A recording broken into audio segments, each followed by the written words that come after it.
తప్పు చేసిన వాళ్ళని గత ప్రభుత్వం సంబంధించిన ఇది ఇట్స్ నాట్ అబౌట్ వెండట పగా ప్రతీకారం కాదు కానీ వీళ్ళని స్వేచ్ఛగా కనుక వదిలేస్తే అదృష్టవశాత్తు ఈ రోజు వాళ్ళకి లేరు.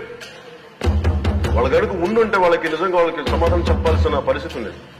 తప్పించుకొని పారిపోయారు ఈరోజు, తప్పించుకొని పారిపోయారు వాళ్ళు. We have to make them accountable అధ్యక్ష. We have to bring them into accountability. They have to be penalised. వాళ్ళు దయచేసి గౌరవ ముఖ్యమంత్రి గారికి నేను మీ తరఫు నుంచి దానికి తెలియజేసుకున్న అధ్యక్ష, దయచేసి వీరిని please we have to penalise them sir. వాళ్ళకి సరైన శిక్ష పడాలి సార్.